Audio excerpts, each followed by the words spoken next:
Easter Sunday, 1985, and several hundred of us, mainly armed with Japanese cameras, have turned out to photograph a couple of old steam locomotives, one of them the King George V, built nearly 60 years ago. The idea is for them to pull a train from Bristol to Plymouth to celebrate the 150th anniversary of the founding of the Great Western Railway. It's raining. At British Rail's Bath Road depot at Bristol, the raindrops are glistening like sweat on the oily skins of the great engines.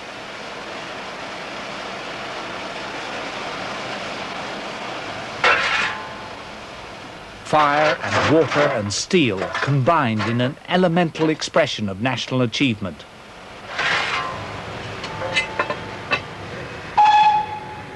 When the world still depended on steam and the railways, no one built better than this.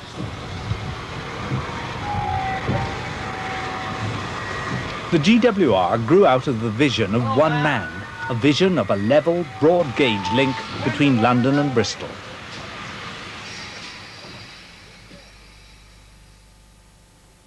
In 1835, Isambard Kingdom Brunel was at 29 engineer to the new Great Western Railway.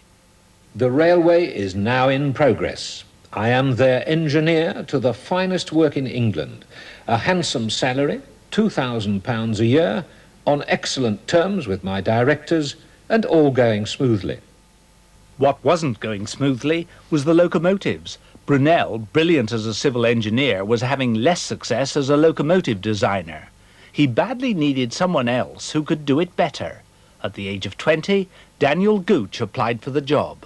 Manchester and Leeds Railway Office, Rochdale, July the 18th, 1837. Dear Sir, I have just been informed it is your intention to erect an engine manufactory and that you wish to engage a person as manager. I take the earliest opportunity of offering my services for the situation. I am anxious to engage myself to some company where I will have the management of the building of engines. I am, sir, yours obediently, Daniel Gooch. Brunel was clear about the need for a principal engine establishment, a central engine station, Gooch was to call it. Its purpose? To provide an engine establishment at Swindon commensurate with the wants of the company, where a change of engines may be advantageously made and the train stopped for the purpose of passengers taking refreshment. It was Gooch who saw the virtues of building in the green fields of Wiltshire, where the line from Cheltenham met the route to Bristol. In 1841, a start was made on the works and a village to house the employees. Gooch had already designed his first GWR engine, and it worked well. 2 years later, Swindon was operational. Within months, there were 420 men on the payroll.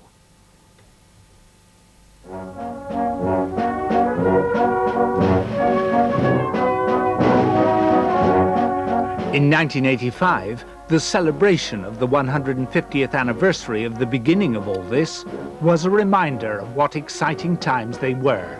Railways were changing the world. By the mid-1840s, Swindon was making the world's fastest trains. In 1847, the Iron Duke, recreated in replica for the anniversary, hauled passengers from London to Bristol in 2.5 hours.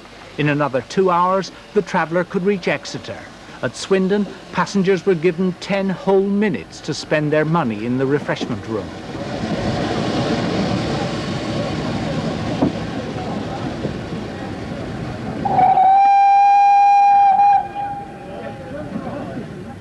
Brunel's broad gauge, more than 2 feet wider than everyone else's railway, reached into the west and north to Wolverhampton.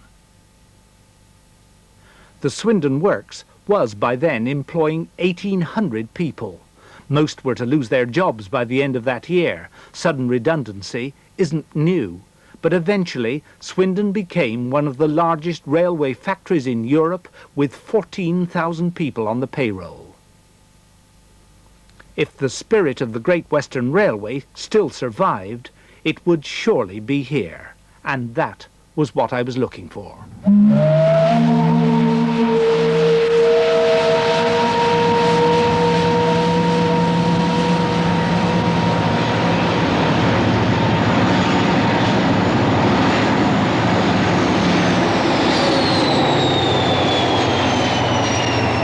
Beyond the high-speed trains which still use Brunel's finest work in England, I began my search for that indefinable spirit.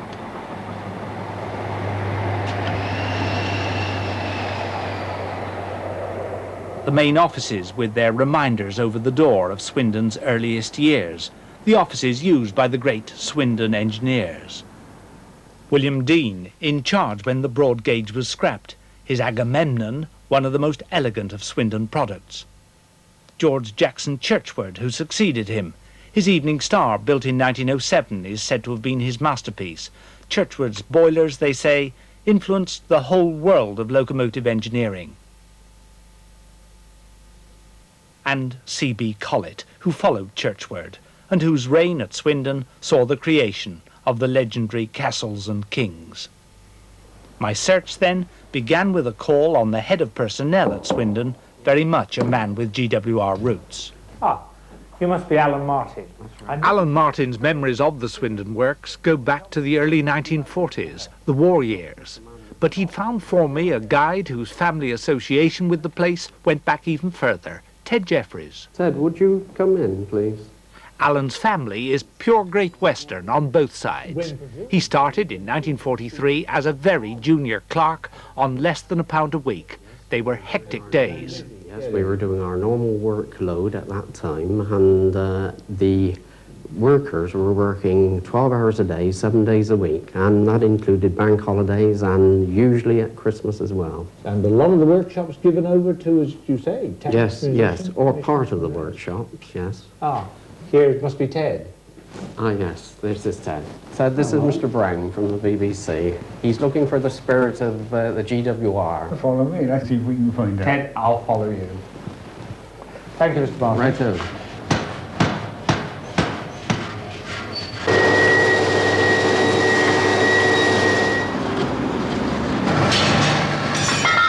The last steam locomotive was built here in 1960, so the first surprise was to discover that most of the skills needed to repeat the golden age of trains that were Swindon built still survived. The announcement that Swindon must close altogether had yet to come.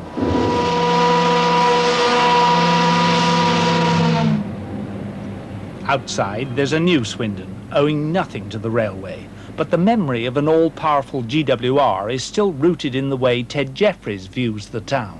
Yes, my wife's grandfather enjoyed telling us about the early days when his father walked from Highworth to Swindon, which is a distance of some 6 miles to come to work, starting off 10 to 4 in the morning and coming home at 10 past 8 at night. It's a long way, but it was slightly shortened because Brunel had the power and got the footpaths straightened out. But he actually took a bill through in Parliament and got the footpaths straightened out. It just shows how powerful the railways were. This is one of the old relics of the past. Great Western? Oh, it's a Great Western, and it's a water tank that was pulled behind steam engines. And in the background there is the old gov van that was used for newspapers. A couple of the last bits of Great Western rolling stock left. This is the final bit. Already it was evident that there was more of the GWR left at Swindon than a few rusting relics. This is how it looked in 1908. Replaced steam with diesel, and not much had changed by 1985. Men who had worked here 60 years before would find most of it still familiar. Many of the processes had not changed much either.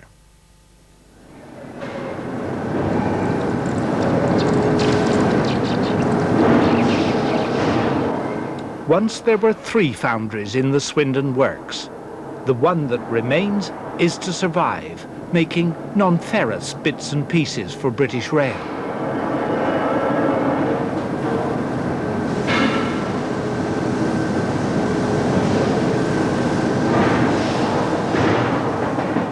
Locomotive nameplates, for instance. British Rail all but did away with them at one stage until the marketing men restored them to favour.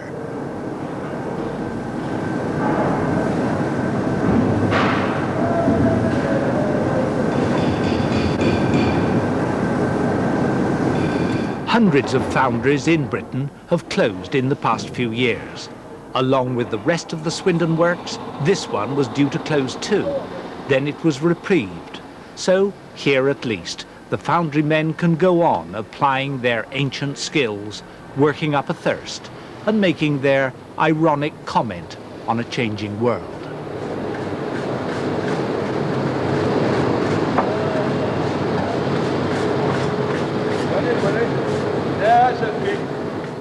The process begins even earlier in the pattern shop. Making castings requires patterns, and making a pattern still demands a mixture of craftsman and artist. Ever since Gooch, there had always been a new generation of craftsmen in the making at Swindon. In charge of both foundry and pattern shop was Alec Elliott. It's an absolute Aladdin's cave of a place, isn't it? What have we got here?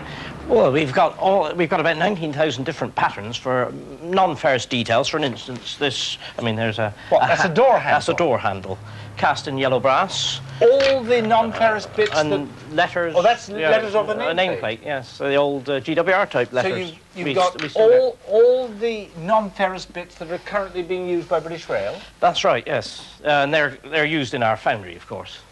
Does that mean that if you set out to do it, you could build another King George V in Swindon? It would be very difficult to do that, actually, because we don't hold the patterns for the ferrous or for the steel, so consequently we couldn't quite reckon to do that. But we would have a go at it. But now these are what? What are these? These are yes, trays. these are the old headboards that used to go on the steam locos. Do you remember those? Gosh, this would that's right. stir blood from here to Cheltenham Express. The other side of America. There must be millions of people all over the world who would see something like that and they would think of what? Paynton and Saltash Bridge and Heberden Bank. Yes, you can almost smell the smoke. Yes. Cornish Revere. Many of those eagerly braving a wet Sunday to see the King George V associate the spirit of the GWR with Swindon's hallmark, distinctive trimmings of copper and brass. Like the big locomotive itself, which could throw grit in your eye and smut on your new hat, they may not have been very efficient, but the sight and sound and smell of it all surely symbolize mechanical power at its peak. And evidently, much of the skill and pride built into it still survives at Swindon. I'd begun to see why the Americans wanted to hang a bell on it in 1927.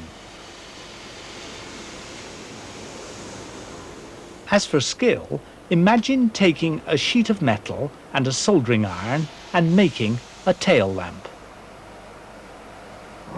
And then watch Colin Bown.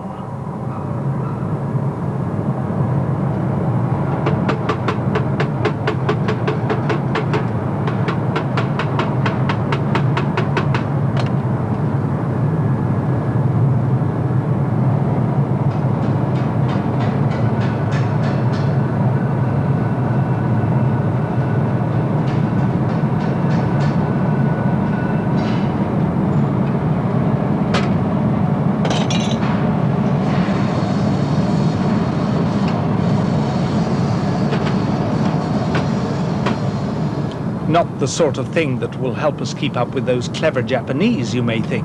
But clearly, the spirit of the GWR still survives in this corner of the works.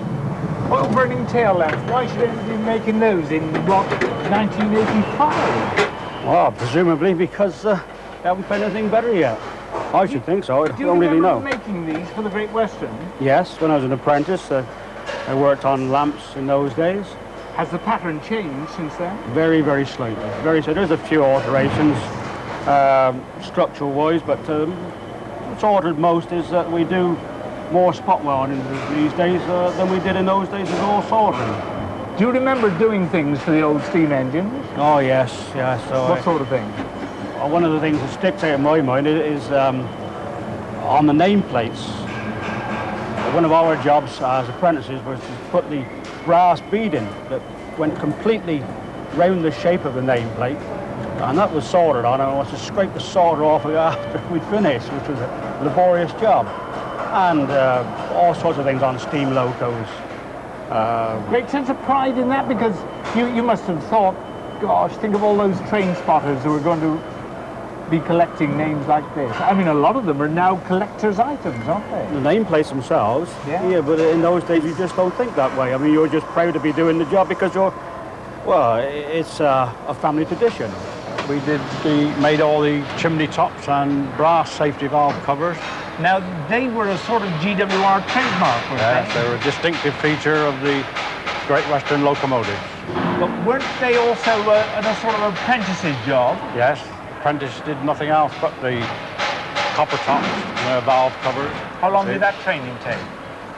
5 years, the Coppersmiths apprentice was. What do you have to show at the end of it? You had your indentures, Indentures, yes. I've still got mine signed by those? Mr. Collett.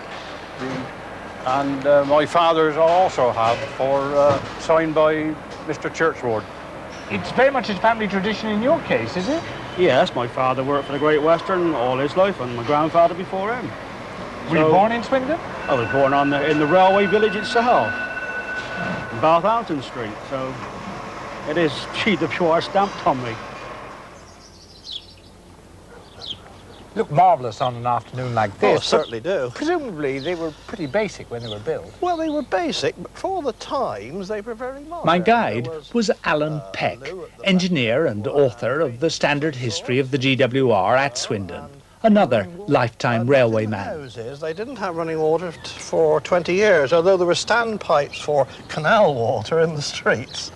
Why did the GWR build them, but presumably not out of the goodness of their heart? Oh, well, they had to be built. This was a greenfield project. The works were 1.5 miles away from any habitations, so had to build houses before they could employ anybody here. So the only way of actually actually getting people into work yes, here. of course. They had to come from all over the country. The tradesmen were not available in this area, of course. A bigger house on the end here. Who lived there? Oh, C.B. Collett, one of the CMEs, lived there all the time. This is one of the chief mechanical engineers? Yes, he lived there. The GWR equivalent of living over the shop? Oh, yes, exactly. Just that. That's the museum now, isn't it? Oh, yes, that's the museum. But, of course, it was originally built as a so-called barracks for the single men, with about 100 flatlets in. Was it all about just providing somewhere for people to live? Certainly not. It was very much a self-help organisation. Here, the cottage hospital, which was opened in 1872. So it was a sort of, welfare state? It was a welfare state, but run by the people themselves. How much did this used to cost the people working here? Oh, originally, between a penny halfpenny and 4p a week for married families. But even up to the time of the last World War, we were only paying about 1 and 4p a family. Well, this self-help, of course, didn't just apply to the medical side of the town. As early as 1843, a small library of about 100 volumes was got together by about 15 people. And the very next year, the Mechanics Institution was formed. What do they do here? Everything to do with the social life of the town and the further education of the men. Presumably all this self-improvement had something to do with getting better jobs. Oh, of course it did. Most people developed their careers by working at evening classes in this institute here. In 1849, the committee organised an outing to Oxford, and with tongues in cheeks, asked for free travel from the railway company, which, much to their surprise, they got. And this was perhaps the first use of free passes on the railway. This, of course, became an annual institution. And at the peak, which was around, I suppose, about 1930, 32, up to 30,000 people would leave this town in about 30 trains. Many of them were specials to individual places like Weymouth, Weston-super-Mare and London. But the free pass was available to the workman and his family to anywhere on the Great Western Railway system.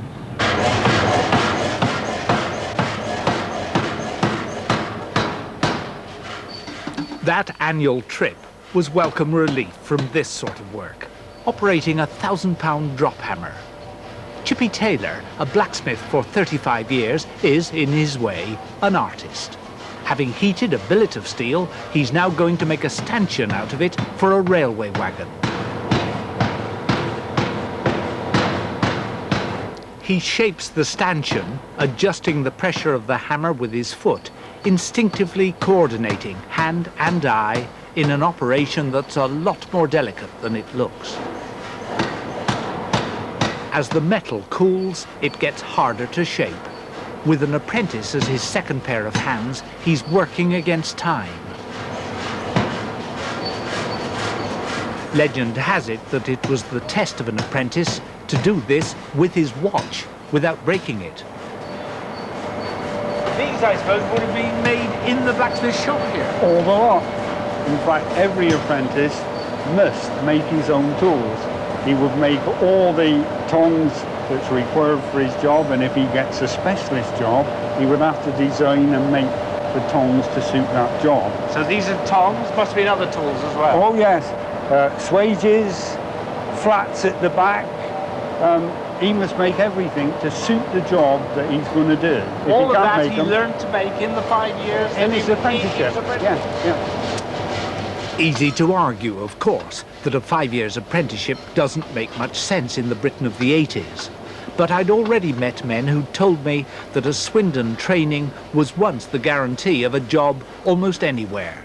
Show them your indentures and you could start Monday, they said. Will tomorrow's Britain have any use for a man who can make a drop hammer, dance and sing?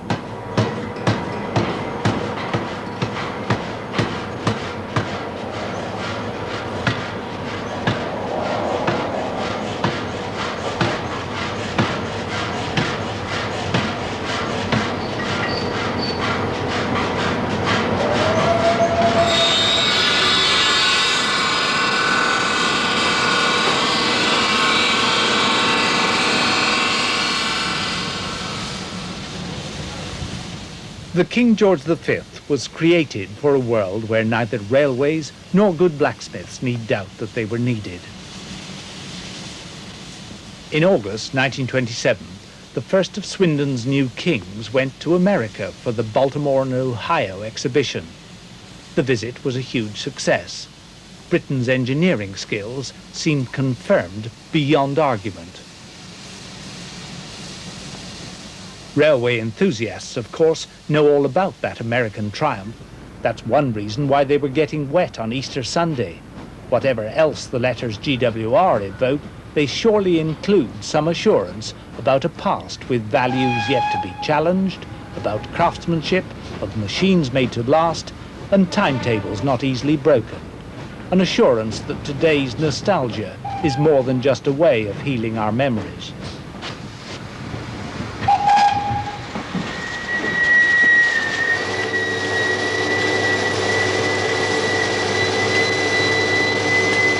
One other thing I discovered. Half the workforce at Swindon seemed either to have worked for the GWR or had a father who did. Great Western ancestry for some goes back even earlier than that. British Rail might reasonably protest that millions have been invested here, but a lot of equipment still had GWR stamped on it, and there was still talk of working to GWR standards. Take the wheel shop.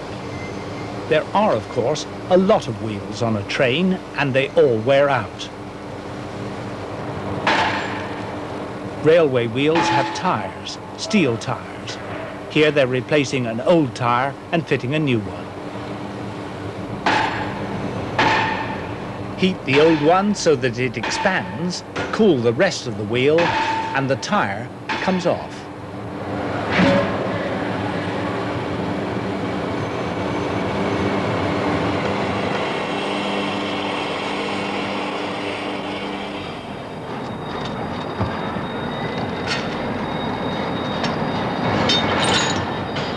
Next, to fit a wheel with a new tire that will also have cooked inside a gas ring for half an hour. No very great skill is involved, but the teamwork needs precision. Everyone must do his bit, spot on cue. It's hot and it's heavy.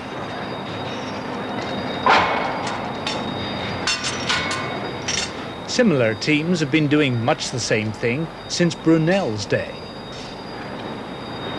This wheel comes from a shunting locomotive. It must be set down in exactly the right place inside a new tire, so hot that its inside diameter is just 3/16 of an inch more than the outside of the wheel. There's a flange to prevent the tyre from slipping.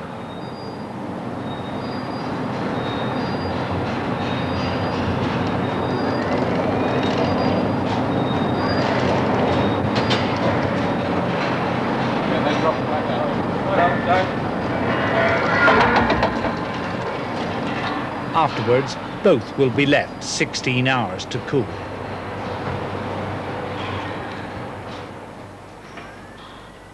In 1935, when the Great Western celebrated its centenary, the company chairman talked of team spirit. Brunel was, of course, remembered. The company seemed set for another 100 years. The Great Western Railway has preserved not only its name, but its innate spirit and conscientious outlook. It is gratifying to feel that this sentiment permeates the whole system, and that all grades of the staff cherish it and take pride in the part which they play in this widespread organisation. It is this feeling of loyalty to our service, which is to us much less a machine and much more a living personality, that has earned the reputation which our railway enjoys today among the public.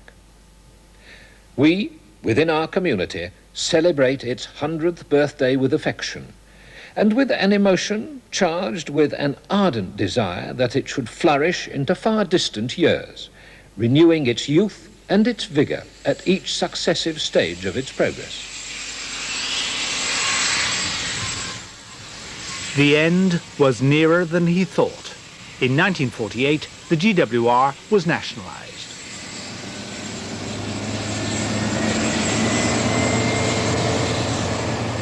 Officially then, whether its spirit lived on or not, the GWR had been dead for 37 years when the 150th anniversary celebrations took place. It's one of the ironies of the 80s that they prompted more interest than the centenary of 1935. The magic of a big steam locomotive seems more potent than ever.